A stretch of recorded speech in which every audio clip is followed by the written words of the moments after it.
1 யோவான் 3வது அதிகாரம். பாவம் செய்கிற எவனும் நியாய பிரமாணத்தை மீறுகிறான். நியாய பிரமாணத்தை மீறுகிறது பாவம்.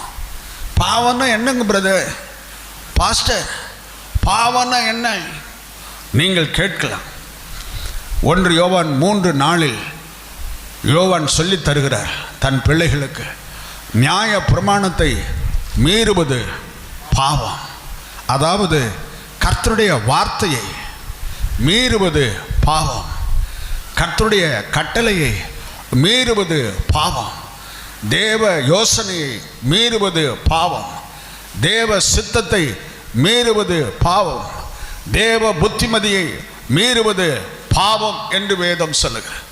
நியாய பிரமாணத்தை, கர்த்தருடைய வார்த்தைகளை, தேவாதி தேவனுடைய வார்த்தைகளை மீறுவது பாவம் என்று ஆண்டவருடைய வேதம் சொல்லுகிறது. என் அன்பு தேவ பிள்ளைகளே, உங்கள் கரங்களிலே வேதம் இருக்கிறது. ஒவ்வொரு வாரமும் தேவனுடைய வீட்டுக்கு போகிறீர்கள். அங்கே உங்களுடைய போதகர் உங்களுக்கு வேதத்தை போதிப்பார். அந்த வார்த்தையை மீறுவது பாவமாக இருக்கு. அந்த வசனங்களை மீறுவது உனக்கு பாவமாக இருக்கு. தேவனுடைய வார்த்தை ஏனோ தானோ என்று கேட்டு அந்த வார்த்தை அப்பொழுதே மறந்து அந்த வார்த்தை குறித்து சற்றேனும் பயம் இல்லாமல் வார்த்தை விடுவது பாவமாக இருக்கிறது. நியாய பிரமாணத்தை மீறுவது பாவம் என்று வேதம் சொல்லுகிறது. தீய நோக்கம் பாவம் என்று வேதம் சொல்லுகிறது. முதலிலே இந்த உலகத்தில் பாவம் எவ்விதமாய் தோன்றினது? தேவன் உலகத்தை, பூமி உண்டாக்கி ஏதேன் தோட்டத்தில் ஆதாம் ஏவாள் என்ற தன்னுடைய 2 பிள்ளைகளை தேவன் உண்டாக்கினாராம். உண்டாக்கி அந்த ஏதேன் தோட்டத்தில் திரளான கனிதரும் மரங்களை கொடுத்தார். அதில் ஒன்று நன்மை தீமை அறியத்தக்கதான ஒரு மரம் ஒன்று இருந்ததாம். தேவன் ஆதாமோடு கூட பேசின போது சொன்னார், ஆதாமே, இந்த இங்கே இருக்கிற எல்லா மரத்தின் கனிகளை நீ புசிக்கலாம், ஆனால் நன்மை தீமை அறியத்தக்கதான இந்த மரத்தின் கனியை மாத்திரம் நீ புசிக்க வேண்டாம் என்று தேவன் சொன்னாராம். பாருங்க, ஆதாம் அந்த பழத்தின் கனியை புசிக்கவில்லை. பிசாசு ஏவாளின் இருதயத்தை வஞ்சித்து அந்த கனியை புசிக்கும்படி செய்தான். தேவனுடைய வார்த்தைக்கு விரோதமாய் ஒரு பொய்யை பிசாசு ஏவாளிடத்தில் பேசினான். சாத்தான் ஏவாள் என்ற நம்முடைய தாயாரோடு பேசினான். அவன் சொன்னானா, தேவன் இந்த கனியை புசிக்க கூடாது என்று சொன்னதுண்டோ? ஆமாம் என்று சொன்னான். இந்த கனியை நீங்கள் புசிக்கிற நாளில் உங்கள் கண்கள் திறக்கப்படும் என்று ஒரு பொய்யை பிசாசு சொன்னான். பிசாசை குறித்து வேதம் சொல்லுகிறது, அவன் பொய்யனும் பொய்யுக்கு அதிபதியுமாய் பிதாவுமாய் அவன் இருக்கிறான். ஆமென், ஹல்லேலூயா, ஹல்லேலூயா. ஏவாள் வஞ்சிக்கப்பட்டு அந்த கனியை புசித்த போது அவருடைய ஆத்மாவில் இருந்த இரட்சணியத்தின் சந்தோஷமும் மகிமையின் சரீரத்தையும் அவர்கள் இழந்து போனார்களாம். இரட்சணியத்தின் சந்தோஷத்தையும் தேவனை அறிகிற அறிவையும் தேவ மகிமையும் அவர்கள் இழந்து போனார்கள்.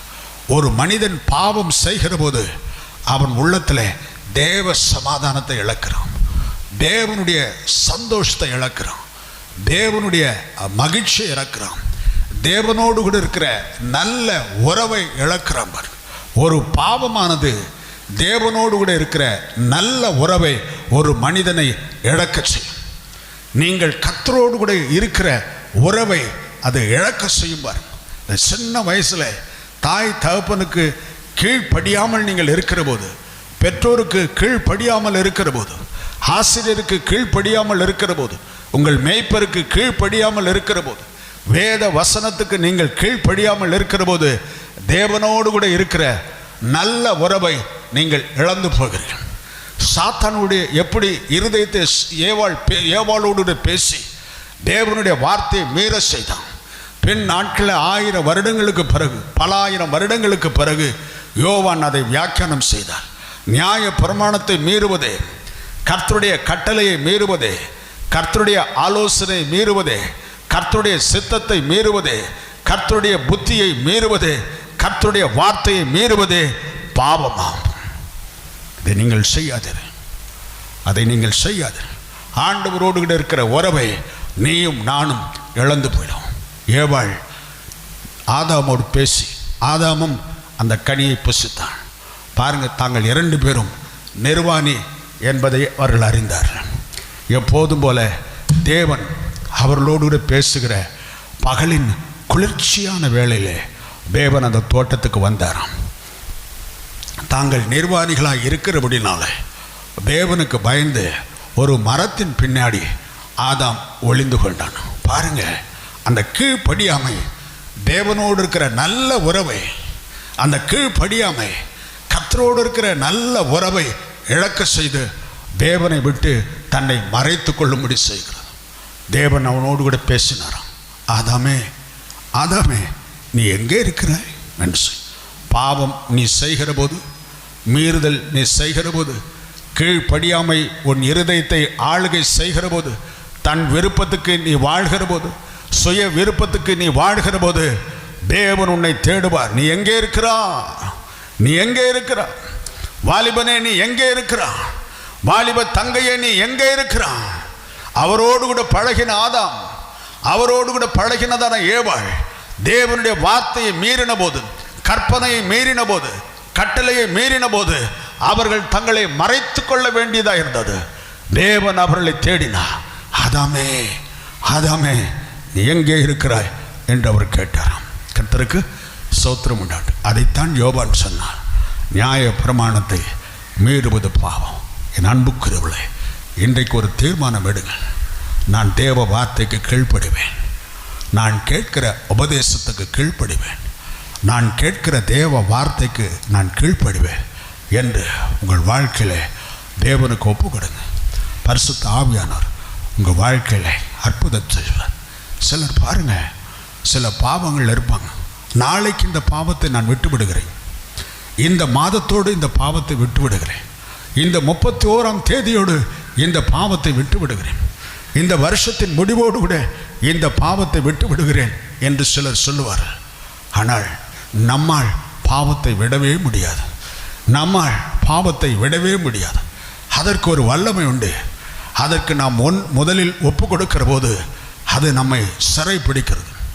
பல வருடங்களுக்கு முன்பு ஒரு சாட்சி சொன்னான். ஒருவன் மலைப்பாம்பை வைத்து விளையாட்டு காண்பித்து கொண்டிருந்தான். தெருக்களில் கூடுவான், ஜனங்கள் இருக்கிற போது இந்த பெரிய மலை பாம்பை தன் தோளிலே போடுவான். கர்த்தருக்கு ஸ்தோத்திரம் உண்டாட்டு. பின்பு அதன் தலையை பிடிப்பான், அவர்களுக்கு முன்பு காண்பிப்பான், விளையாட்டு காண்பிப்பான். ஜனங்கள் கைத்தட்டுவார்கள், அவன் யாசகம் கேட்பான், அவனுக்கு யாசகம் பிச்சை கொடுப்பார்கள். பாருங்கள், இப்படி ஒரு நாள் விளையாட்டு காண்பித்திருந்த போது அந்த பாம்பாந்து திடீரென அவன் கழுத்தை நெரித்து சுற்றியது. பாரு, அவனுக்கு ஒன்றும் புரியவில்லை, அலற முடியவில்லை, தொண்டையை இருக்கிறது. அவன் தன் கைகளையும் கால்களையும் உதறினான். சுற்றி இருக்கிற ஜனங்கள் ஏதோ வித்தை காண்பிக்கிறான், பாம்பை வைத்து வித்தை காண்பிக்கிறான் என்று அவர்கள் பார்த்து கொண்டிருந்தார். அந்த பரிதாபம், சில நிமிஷங்களிலே அந்த பாம்பு, அந்த மலை பாம்பு அவன் கழுத்தை நெரித்து அவனை கொன்று போட்டது. அவன் பிணமாய் போனான். பாவமும் அதே போல்தான். விளையாட்டாக இதை செய்கிறேன், இந்த வயசில் செய்யாமல் எந்த வயசில் செய்யுது, இந்த வயசில் அனுபவிக்காமல் எந்த வயசில் அனுபவிக்கிறது. நீங்கள் அதை செய்யலாம், ஆனால் அது உங்களை மரணத்துக்கு நேராக வழி நடத்தும். பாம்பை கண்டு வைத்து கொண்டு விளையாட்டு காட்டி கொண்டிருந்த மனிதன் அதே பாம்பினாலே மரித்து போனான். அதே போல் பாவத்தை உங்கள் கைகளிலே வைத்து கொண்டு அதை விடாதபடி நீங்கள் இருக்கிற போது அது ஒரு நாள் உங்கள் ஆத்மாவை கொன்று போட்டு தேவனுக்கு விரோதமாய், தேவனுக்கு தூரமாய் உங்களை மாற்றிவிடும். பிரியமானவர்களே, ஆண்டவருக்கு ஒப்புவிடுங்க. பரிசுத்த ஆவியானவர் உங்கள் வாழ்க்கையிலே அற்புதத்தை செய்ய வல்லவராக இருக்கிறார். புரியுதுக்கு இந்த பாவம் நம்ம என்ன செய்கிறது? மார்க் எழுதின சுவிசேஷம் 7வது அதிகாரம் 21, 22 பாருங்க. மனுஷனுடைய இருதயத்துக்குள்ளிருந்து பொல்லாத சிந்தனைகளும் உபச்சாரங்களும் வேசித்தனங்களும் கொலை பாதகங்களும் களவுகளும் பொருள் ஆசைகளும் துஷ்டக்கணங்களும் கபடும் காம விகாரமும் வன்கண்ணும் தூஷணமும் பெருமையும் மதிகேடும் புறப்பட்டு வரும். பொல்லாங்கானவைகளாகிய இவைகள் எல்லாம் உள்ளத்திலிருந்து புறப்பட்டு மனுஷனை தீட்டுப்படுத்தும். மனுஷனை பொல்லாங்கான இவைகள் நம்முடைய இருதயங்களிலிருந்து புறப்பட்டு நம்மை தீட்டுப்படுத்தும். பாவம் உன்னை தீட்டுப்படுத்தும் என்பதை நீங்கள் அறிவீர்களா? பாவம் உன்னை தீட்டுப்படுத்தும் என்பதை நீ அறிவாயா? சபைக்குள்ளே வருகிற என் அன்பு தங்கையே, அது உங்களை தீட்டுப்படுத்தும். பாவம் மனுஷனை தீட்டும். வேதம் சொல்லுகிறது, பொல்லாங்கான இவைகள் எல்லாம் உள்ளத்திலிருந்து புறப்பட்டு மனுஷனை தீட்டுப்படுத்தும் என்று ஆண்டவர் சொன்னார். பாவம் என்ன செய்யும்? முதலாவது பார்த்தோம், அது நம்முடைய வாசற்படியிலே படுத்திருக்கிறது. நியாய பிரமாணத்தை மீறுவது பாவம் என்று வேதத்தில் வாசிக்கிறோம். அது நம்மை தீட்டுப்படுத்தும். அது உங்களை தீட்டுப்படுத்தும். அது தீட்டுப்படுத்தும். வீட்டுக்கு போனால் தீட்டு என்று சொல்லி குளித்து துணியை கழுவி தண்ணீரில் கழுவி பின்பு வீட்டுக்குள்ளே பிரவேசிக்கிறோம். ஆனால் பொல்லாத இதயத்துக்குள்ளிருந்து வருகிற பொல்லாத பாவங்கள் உன்னை தீட்டுப்படுத்தும் என்பதை அறிவாயா? தேவனுடைய வார்த்தையை மீறுகிறது, அது உன்னை தீட்டுப்படுத்திவிடும். தகப்பனுடைய வார்த்தையை மீறுவது உன்னை தீட்டாக்கிடும். போதகனுடைய வார்த்தையை மீறுவது உன்னை தீட்டாக்கும். தாயுடைய வார்த்தையை மீறுவது உன்னை தீட்டாக்கும். ஆசிரியருடைய வார்த்தையை மீறுவது உன்னை தீட்டுப்படுத்திடும்.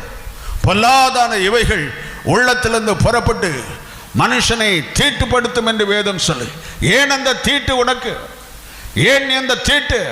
நீ தீட்டுள்ள மனிதனா பரிசுத்தவானா? நீ தீட்டுள்ள மனுஷா பரிசுத்தவானா என்பதை தேவனுக்கு உன்னை ஒப்புக்கொடு. பரிசுத்த ஆவியானவர் உங்கள் வாழ்க்கையிலே அற்புதத்தை செய்வார். அதுவே மனுஷனை தீட்டுப்படுத்தும் என்று வேதம் சொல்லுகிறது. ஆமென், ஹல்லேலூயா. பாவம் எத்தனை கொடூரமானது! அது தேவனை விட்டு நம்மை பிரிக்க சொல்லுகிறது. தேவனை விட்டு நம்மை மறைந்து கொள்ள செய்கிறது. ஆதாமை அவர் அழைத்த போது அவன் மரத்தின் பின்னாடி மறைந்து கொண்டான். நான் நிர்வாணியாக இருக்கிறேன் என்று சொல்லி கதறினான். அது அவனை மறைத்து கொள்ள செய்தது. தேவனை விட்டு அவனை மறைந்து கொள்ள செய்தது. தேவனை விட்டு அவன் சமாதானத்தை இழந்தான், சந்தோஷத்தை இழந்தான், தேவ பிரசன்னத்தை இழந்தான், தேவனோடு இருந்த நல்ல உறவை இழந்தான். பாருங்க, அவன் தீட்டுப்பட்டவனாய் மாறி போனான். ஆமென். இன்னைக்கு ஆண்டவருக்கு உங்களை ஒப்பு கொடுங்க. ஆமென். நீ ஆண்டவருடைய பிள்ளையாக, கர்த்தருடைய பிள்ளையாக ஆண்டவருக்கு உங்களை ஒப்பு கொடுத்து தேவனுடைய பிள்ளையாக ஆண்டவரோடு கூட இணங்கி வாங்க. பரிசுத்த ஆவி உங்கள் வாழ்க்கையில் அற்புதம் செய்வார். நியாய பிரமாணத்தை மீறுவதே பாவம் எத்தனை பயங்கரமானது. பின்பு ஆண்டவர் ஆதாமையும் ஏவாளையும் அந்த தோட்டத்தை விட்டு அவனை அப்புறப்படுத்தினார். அவர்கள் 2 பேரையும் ஒரு அத்தி இலை அவருடைய வஸ்திரத்தை மூடி தோள் ஆடையை அவர்களுக்கு தரிப்பித்து அவர்களை ஏதேன் தோட்டத்தை விட்டு அவர்களை புறக்கணித்தார் என்று வேதத்தில் வாசிக்கிறார். பாருங்க, பாவம் உன்னை தேவ சித்தத்தை விட்டு தூரமாக்கு. பாவம் தேவ சித்தத்தை விட்டு உன்னை தூரப்படுத்தும். தேவனுடைய ஆலோசனையிலிருந்து உன்னை தூர விரட்டிவிடும். கர்த்தருடைய ஆலோசனையிலிருந்து உன்னை தூர விரட்டிவிடும். தேவ பாதுகாப்பிலிருந்து அது தூர விரட்டிவிடும். ஆதாமும் ஏவாளும் தேவ பாதுகாப்பிலிருந்து தேவன் அவர்களுக்கு கொடுத்த பாலும் தேனும் ஓடுகிற அந்த ஏதேன் தோட்டத்திலிருந்து அவர்களை புறப்பட்டு போக செய்தது. என் அன்புக்குரியவர்களே, ஆண்டவருக்கு பயந்து, கர்த்தருக்கு பயந்து ஆண்டவருக்கு ஒப்பு கொடு. அது உன்னை தீட்டாக்கும். தேவ ஆசீர்வாதத்திலிருந்து, தேவன் உனக்கு ஆயத்தப்படுத்தியிருந்த நன்மையிலிருந்து உன்னை தீட்டாக்குறது. சங்கீதம் 1:1 சொல்லுகிறது பார், துன்மார்கனுடைய ஆலோசனை நடவாமலும், பாவியின் வழியில் நில்லாமலும், பரியாசக்காரன் உட்காரும் இடத்திலே உட்காராமலும், கர்த்தருடைய வேதத்திலே இரவும் பகலும் தியானமாக இருக்கிற மனுஷன் பாக்கியவான். அவன் நீர்க்கால்கள் ஓரமாய் நடப்பட்டு தன் காலத்திலே கனி கொடுத்து இலையுதராத மரத்தை போல் இருப்பான். அவன் செய்வதெல்லாம் வாய்க்கும். துன்மார்கரோ அப்படி இராமல் அவர் என்ன ஆவாங்களாம்? தேவனுடைய இருந்து துன்மார்கர் நீதிமான் நீதிமான்களுடைய சபையில் நிலை நிற்பதில்லை. பாவம் தேவ சபையிலே உன்னை நிலை நிறுத்தாமல் போய்விடும். தேவ சபையிலே உன்னை நிலை நிறுத்தாமல் போய்விடும். பாவம் உன்னை தேவனுடைய சபையிலே உன்னை நிலை நிறுத்த முடியாதபடி அது உன்னை தூரப்படுத்தும் பாரு. ஆமென். உங்களை ஒப்பு கொடுங்க. பரிசுத்த ஆவி உங்கள் வாழ்க்கையில் அற்புதத்தை. எவ்வளோ பயங்கரம், எவ்வளோ பயங்கரம். என்னங்க காலையில் வந்த உடனே இத்தனை பயங்கரமான ஒரு காரியத்தை பேசுகிறேன். அதுதான் நம்மை தேவனுக்கு தூரப்படுத்துகிறது. அநேகர் சபைக்கு வருகிறார், ஒரு குறிப்பிட்ட சமயத்திலோ ஏதோ ஒரு நேரத்தில் வருகிறார். வார்த்தையை குறித்த எந்த பயமோ, ஆண்டவருடைய வசனத்தை குறித்த எந்த கலக்கமோ, தேவனுடைய வார்த்தைக்கு கொடுக்க வேண்டிய எந்த கனத்தையோ அவர்கள் வாழ்க்கையில் கொடுக்காமல் ஏனோ தானமோ அந்த சபைக்கு வருவார்கள், வசனத்தை கேட்பார்கள். சில தேவனுடைய ஊழியக்காரனுக்கு விரோதமாய் பேசி, பிரசங்கத்தை பேசி தங்கள் வாழ்க்கையை கெடுத்து கொண்டு போவாங்க. வேதம் சொல்லுகிறது, துன்மார்கர் நீதிமானுடைய சபையிலே நிலை நிற்பதில்லை என்று சொல்லி. எனக்கு அன்புக்குரியவளே, வாழ்க்கையில் பாவத்துக்கு பயந்து, அக்கிரமத்துக்கு பயந்து, ஐயோ அது என்னை தீட்டுப்படுத்தும், தேவனுக்கு விரோதமாய் என்னை புறப்பட செய்யும், தேவ பாதுகாப்பிலிருந்து என்னை வெளியே தள்ளும். ஆதாமும் ஏவாளும் தேவ பாதுகாப்பிலிருந்து விரட்டப்பட்டாங்க. தேவாதி தேவனால் விரட்டப்பட்டாங்க. கத்தாதி கத்தராலை விரட்டப்பட்டாங்க. எந்த கீழ்ப்படிதலோடு கூட தேவன் இருக்கிறார். எந்த கீழ்ப்படியாமை இடத்திலும் சத்துரு இருக்கிறார். எந்த கீழ்ப்படிதலோடும் தேவன் இருக்கிறார். எந்த கீழ்ப்படியாமையிலோடும் பிசாசு இருக்கிறான் பாருங்க. ஆமென். ஹல்லேலூயா. நியாய பிரமாணத்தை மீறுவது பாவமாய். ஏசாயா தீர்க்க தரிசன புஸ்தகம் 59வது அதிகாரம் 1-2 வாசனத்தை வாசிப்போம்.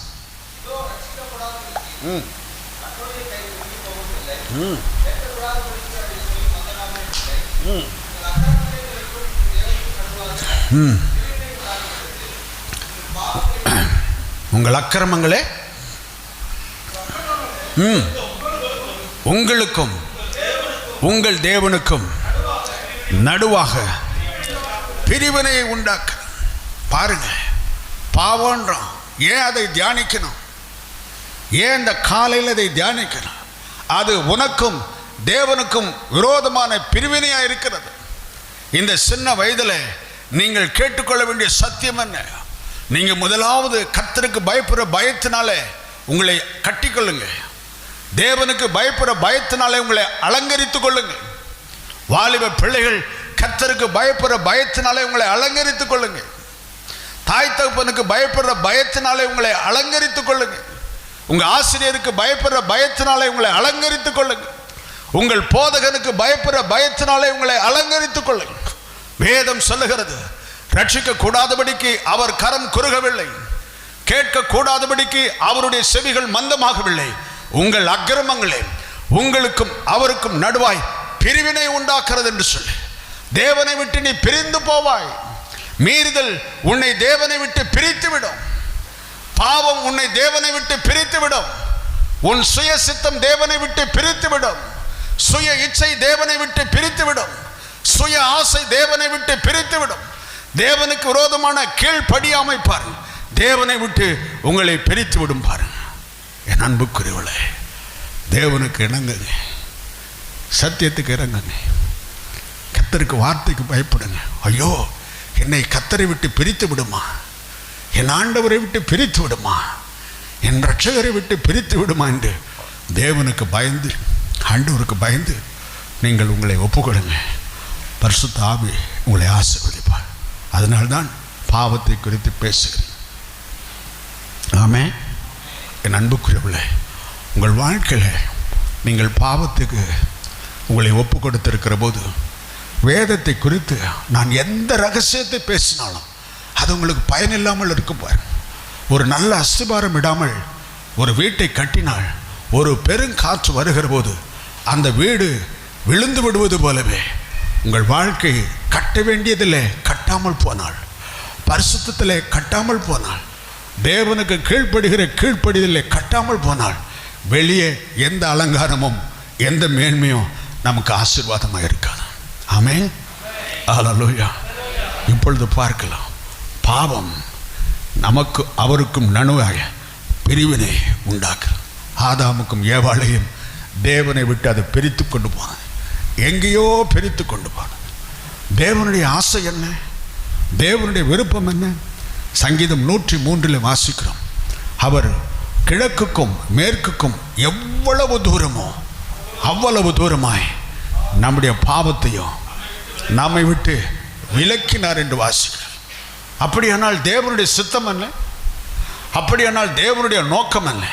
கிழக்குக்கும் மேற்குக்கும் எவ்வளவு தூரமோ அவ்வளவு தூரமாய் நாம் பாவத்துக்கு விலகி இருக்கணும், அக்கிரமத்துக்கு விலகி இருக்கணும், மீறுதலுக்கு விலகி இருக்கணும்.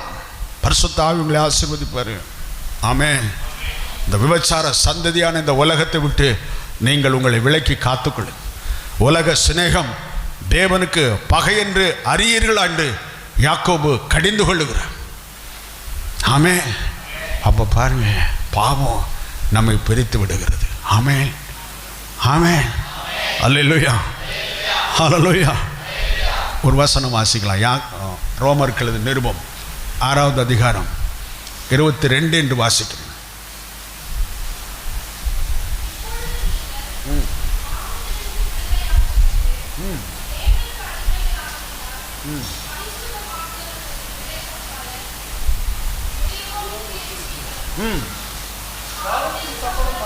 போதும். பாவத்தின் சம்பளம். இப்போ ஒரு சம்பளம் தருகிறார். பாவம் செய்கிறவர்களுக்கு ஒரு கிஃப்ட், பாவம் செய்கிறவர்களுக்கு ஒரு பரிசு. ஆமென். ஹல்லேலூயா. ஹல்லேலூயா. பாவம் செய்கிறவர்களுக்கு ஒரு பரிசு. பாவத்தின் சம்பளம் கர்த்தராகிய இயேசு கிறிஸ்துவின் கிருபை வரமோ நித்திய ஜீவன். ஆமென். ஹல்லேலூயா. என் அன்புக்குரியவர்களே, கர்த்தருக்கு ஸ்தோத்திரம் உண்டால். பாவம் பாருங்க, அது நமக்கு மரணத்தை கொடுக்கிறது, ஆவிக்குரிய மரணத்தை கொடுக்கிறது, ஆத்ம மரணத்தை கொடுக்கிறது. நம் கண்கள் குருடாகிறது, தேவனை காண முடியாதபடி நம் கண்கள் குருடாகிறது, தேவனுடைய சத்தத்தை கேட்க முடியாதபடி நம்முடைய செவிகள் மந்தமாகிறது, செவிடாகிறது, அல்லது நம்முடைய ஆத்மா மரித்து போகிறது. ஆண்டவருக்கு ஸ்தோத்திரம். அதை விட்டு நம்ம விலகி வரணும். ஆமாம். பாவத்தோடு ஆராதிக்கக்கூடாது. அப்பா அம்மா கீழ்ப்படியில் சபைக்கு வந்து என்ன பண்ண போகிற? தாய் தகப்பனுக்கு கீழ்ப்படியில் சபைக்கு வந்து என்ன இப்போ பண்ண போகிறேன்? நடமாடுகிற தெய்வம் அது தாயும் தகப்பனும். அதுக்கு கீழ்ப்படியில் நீ சபைக்கு வந்து என்ன செய்ய போகிற? தாய்க்கு ஒப்பான ஒரு அன்பை யாரிடத்தில் நாம் பார்க்க முடியும்? தகப்பனுக்கு ஒப்பான ஒரு அன்பை நாம் யாரிடத்தில் காண முடியும்? நடமாடும் தெய்வத்தை போன்ற தாயும் தகப்பனுக்கும் கீழ்ப்படியாமல் வேதத்தை கேட்டு என்ன செய்ய போகிற? சபைக்கு வந்து என்ன செய்ய போகிற? சத்தியத்தை கேட்டு என்ன செய்ய போகிற? வாலிப நாட்களில் தாய்க்கும் தகப்பனுக்கும் போய் கீழ்ப்படிந்திருங்க. தாய்க்கும் தகப்பனுக்கும் போய் கீழ்ப்படிந்திருங்க. ஆசிரியருக்கு கீழ்ப்படிந்திருங்க. மூத்த வயதுள்ள மூப்பர்களுக்கு கீழ்ப்படிந்திருங்க. ஊழியக்காரனுக்கு கீழ்ப்படிந்திருங்க. அது தேவனுக்கு கீழ்ப்படிதலின் அடையாளமாக இருக்கு. ஒருவன் கர்த்தருக்கு கீழ்ப்படிந்திருப்பானால், பாவத்தை விட்டு அவன் விலகி இருப்பானால், முதலாவது தாயுடைய வார்த்தையும் தகப்பனுடைய வார்த்தையும் அவன் கனம் பண்ணுவான். அதுதான் அடையாளம். பாருங்க, அதுதான் அடையாளம். நீ பாவத்தை விட்டு விலகி இருப்பேனால் முதலாவது தாய்க்கும் தகப்பனுக்கும் கனத்தை தருவேன். தாயினுடைய வார்த்தைக்கும் தகப்பனுடைய வார்த்தைக்கும் பயந்து நடுங்குவேன். உன் தகப்பனுடைய கைக்குள்ளேயே இருப்ப, உன் தாயுடைய கைக்குள்ளேயே இருப்ப. அதுதான் அடையாளம். வாலிப நாட்களில் நீ கர்த்தருக்கு பயப்படுவாய்னா உன்னை கர்த்தர் தாய்க்கும் தகப்பனுக்கும் உன்னை ஒப்பு கொடுப்பேன். உன் மேய்ப்பனுக்கு உன்னை ஒப்பு கொடுப்பேன். உன் ஆசிரியனுக்கு ஒப்பு கொடுப்பேன். உன் எதிர்காலம் மகிமையான எதிர்காலமாக இருக்கும். உன் எதிர்காலம் மகிமையான பிரகாசமாக இருக்கும். ஆமென். ஹல்லேலூயா, ஹல்லேலூயா, ஆமென். பாவம் பாருங்க அத்தனை பயங்கரமானது. இன்றைக்கு நாம் தீர்மானங்களோடு விடு. இன்றைக்கு நாம் தீர்மானங்களோடு விடு. நான் இந்த பாவத்தை செய்வதில்லை. என் ஆண்டவரோடு நான் ஐக்கியமாகட்டேன். ஆமென். கர்த்தருக்கு ஸ்தோத்திரம். பாவம் நான் என்றேன். நியாய பிரமாணத்தை மீறுவதே பாவம். நியாய பிரமாணம் மேலே என்ன? கர்த்தருடைய வார்த்தை, கர்த்தருடைய ஆலோசனை, கர்த்தருடைய கட்டளை, கர்த்தருடைய வழிநடத்தல், கர்த்தருடைய வழிகள், கர்த்தருடைய புத்தியாக இருக்குது பாரு. ஆமென். தாவீது ஒரு பெரிய சங்கீதக்காரன். அவன் ஜெபிக்கிறான், தேவனே உமது சத்துருக்களின் நிமித்தம் என்னை நீதியின் பாதையில் நடத்தும் அப்பா. என்னை உமது சத்துருவின் நிமித்தம் என்னை நீதியான பாதையில் நடத்தும் என்று அவன் புலம்புகிறான். தேவனுடைய ஜனமே, தீர்மானம் எடு. பரிசுத்த ஆவி உங்கள் வாழ்க்கையில் அற்புதம் செய்வார். ஆமென். நியாய பிரமாணத்தை மீறுவது பாவம். ஆதியாகமம் 4:7 வாசித்தோம். நன்மை செய்தால் மேன்மை இல்லையோ, பாவம் உன் வாசற்படியிலே படுத்திருக்கும். ஆதாமும் ஏவாளும் நியாயப்பிரமாணத்தை மீறினார்கள். ஏதேனை விட்டு தேவன் அவளை புறக்கணித்தார். தேவனோடு கூட இருக்கிற உறவை இழந்து போனாங்க. கர்த்தரோடு கூட இருந்த பாதுகாப்பை இழந்து போனாங்க. தேவ மகிமை இழந்து போனாங்க. அதுதான் பாவத்துடைய கோரம் பாருங்க. அதுதான் பாவத்துடைய கோரம். ஆமென். ஹல்லேலூயா, ஹல்லேலூயா. ஏசாயா 59:1-2 வாசிக்கிறோம். கேட்கக்கூடாதபடி அவருடைய செவிகள் மந்தமாகவில்லை, ரட்சிக்கக்கூடாதபடி அவருடைய கரங்கள் குறுகவில்லை. உங்கள் அக்கிரமங்களே அவருக்கு உங்களுக்கு நடுவாய். பாவம் தேவனுக்கும் உனக்கும் பிரிவினையை உண்டாக்கும். சொத்து யோவான் சொல்லுகிறது, அன்பு திரளான பாவங்களை மூடும். ஆமென். ஹல்லேலூயா. இயேசு அன்பாயிருந்தார். ஆமென். பாவத்தை மூடினார். ஹல்லேலூயா. நம்முடைய பாவத்தை மூடினார். சங்கீதம் 32 சொல்லுகிறது. வாசிக்கலாமா? 1-3 வரையும். எவனுடைய மீறுதல் மன்னிக்கப்பட்டதோ, இந்த கூட்டத்தில் எவனுடைய பாவம் மூடப்பட்டதோ அவன் பாக்கியவான். இந்த கூட்டத்தில் எவனுடைய மீறுதல் மன்னிக்கப்பட்டதோ, எவனுடைய மீறுதல் மன்னிக்கப்பட்டதோ அவன் பாக்கியவான். யாருடைய அக்கிரமத்தை கர்த்தர் எண்ணாதிருக்கிறார், எவனுடைய ஆவியில் கபடம் இல்லாமல் இருக்கிறதோ அவன் பாக்கியவான். ஆமென், ஆமென். பாவத்தை தேவன், யாருடைய பாவம் மன்னிக்கப்பட்டதோ அவன் பாக்கியவான். எவனுடைய மீறுதல் மன்னிக்கப்படுகிறதோ அவன் பாக்கியவான். உண்மையா? நம்ம பாவம் மன்னிக்கப்படணுமா? ஆமென். நம்முடைய அக்கிரமம் மன்னிக்கப்படணுமா? தாவீது சொல்ற, யார் பாவத்தை கர்த்தர் மூடினார், யார் பாவத்தை கர்த்தர் எண்ணாதிருந்தாரோ, யார் பாவத்தை கர்த்தர் மன்னித்தாரோ அவன் பாக்கியவான், அவன் பாக்கியவான். ஆண்டவர் சொல்வார், யார் மேல் இரக்கமாக இருக்க சித்தமாக இருக்கிறேனோ அவர்கள் மேல் நான் இரக்கமாக இருப்பேன். யார் மேல் கிருபையாக இருக்க சித்தமாக இருக்கிறேனோ அவர்கள் மேல் நான் கிருபையாக இருக்கிறேன் என்று சொன்னார். ஆண்டவர் கிருபையாயும் இரக்கமாய் உன்மேல் இறங்குவார். ஆமே. கிருபையாயும் இரக்கமாய் உன்மேல் இறங்குவார். ஆமே. பாவத்தை விட்டு உன்னை விலையாக்குவார். ஆமே. அக்கிரமத்தை விட்டு உன்னை விளக்குவார். ஹல்லேலூயா. ஆண்டவர் உன்னை ஆசீர்வதிப்பார். ஆமே, ஆமே. இனி பாவத்தை விட்டு விலகுவார். நியாய பிரமாணத்தை மீறுவது, வேதத்தை மீறுவது, தேவனுடைய வழியை மீறுவது, தேவ ஆலோசனை மீறுவது, தேவ வழிநடத்தலை மீறுவது, தேவ சித்தத்தை மீறுவது, தேவ கட்டளையை மீறுவது பாவம். ஆமென். ஹல்லேலூயா. ஆண்டவர் கீழ்ப்படுவீங்களா? ஏசப்பா கீழ்ப்படுவீங்களா? நீங்கள் ஏசப்பாவுக்கு பயந்துன்னா அப்பா அம்மாவுக்கு பயப்படுவேன். ஏசப்பாவுக்கு பயந்தா உங்கள் ஆசிரியருக்கு பயப்படுவேன். ஏசப்பாவுக்கு பயந்தா சபை ஊழியக்காரனுக்கு பயப்படுவேன். ஏசப்பாவுக்கு பயந்தா எல்லா முன்னோர்களுக்கும் முதியவர்களுக்கும் நீ பயப்படுவ. அது அடையாளமாக இருக்குது. ஆமென். பிரமாணம் என்னன்னா தேவ வார்த்தை. ஆமென். ஆண்டுடைய வார்த்தை மீறினா, பைபிளுடைய வார்த்தை மீறினா, தேவ ஆலோசனை மீறினா, தேவ வழிநடத்தலை மீறினா, தாய் தகப்பனுடைய வார்த்தை மீறினா, ஆசிரியருடைய வார்த்தை மீறினா, போதகனுடைய வார்த்தை மீறினா, அதுதான் பாவம். இப்போ அந்த பாவம் என்ன செய்யுமா? வீட்டு வாசப்படியில் படுத்திருக்கு முன் பின்னாடியே தொடர்ந்து வரும். வேறொரு வசனம் சொல்லுகிறது, கர்த்தர் பாவத்தை 3ஆம் 4ஆம் தலைமுறை வரையும் அவர் விசாரிக்கிறவர் என்று வேதம் சொல்ல. பாவத்தை அவர் 3ஆம் 4ஆம் தலைமுறை வரையும் தேவன் விசாரிப்பார். ஆமென். ஹல்லேலூயா. ஆண்டவர் ஸ்தோத்திரம். ஆண்டவர் உங்களோடு இருப்பார். ஹல்லேலூயா.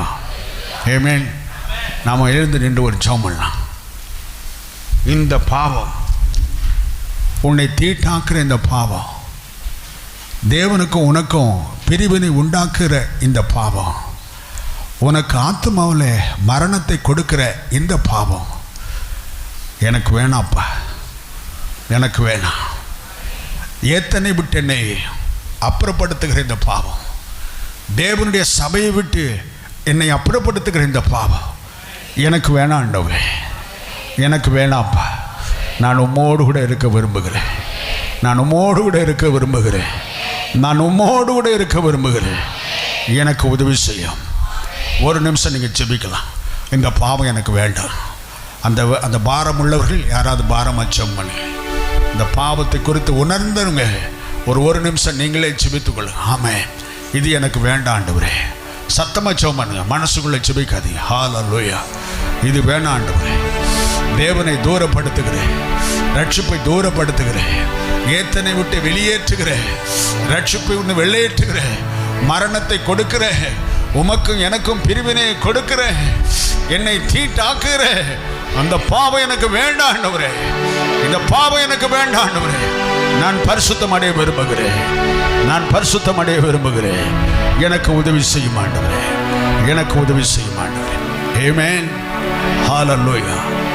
நாம் ஜெபம் பண்ணலாமா? எங்கள் மகா இரக்கம் கிருபை நிறைந்த நல்ல பிதாவே, இந்த நல்ல வேலைக்காக நன்றி செலுத்துகிறப்பா. பிள்ளைகள் ஒவ்வொரு மேலும் இறங்கும் ஆண்டவரே, ஒவ்வொரு மேலும் இறங்கும்படி ஜெபிக்கிறேன். ஒவ்வொரு மேலும் இறங்கும்படி நான் ஜெபிக்கிறேன். தேவனை உம்மை விட்டு பிரித்தெடுக்கிற ஆண்டவரே, தகப்பனே அவர்களை தீட்டு படுத்துகிற ஆண்டவரே, அவர்களை மரணத்துக்கு நேராக கொண்டு போகிற ஆண்டவரே, அந்த பாவங்களில் இருந்து ஆண்டவரே பிள்ளைகளை இயேசுவின் நாமத்தில் விடுதலையாக்க ஆண்டவரே. பிள்ளைகளை இயேசுவின் நாமத்தில் விடுதலையாக்கும் அப்பா. பிள்ளைகளை இயேசுவின் நாமத்தில் விடுதலையாக்கும். சர்வ வல்லமையுள்ள யெகோவா, சர்வ வல்லமையுள்ள யெகோவா, சர்வ வல்லமையுள்ள தேவனே, வானத்தை ஞானமாய் விரித்தவரே, ஆத்ம நேசரே, எனக்காக இயேசு கிறிஸ்துவை கொடுத்தவரே, இயேசுவின் நாமத்திலே பிள்ளைகள் மேலே இறங்குவீராகையா. இயேசுவின் நாமத்திலே பிள்ளைகள் மேலே இறங்குவீராகையா. அவர்களை பரிசுத்தப்படுத்துவீராகையா. அவருடைய பாவங்களை மன்னிப்பீராக, ஆசீர்வதிப்பீராகப்பா. இயேசுவின் நாமத்தில் பிதாவே,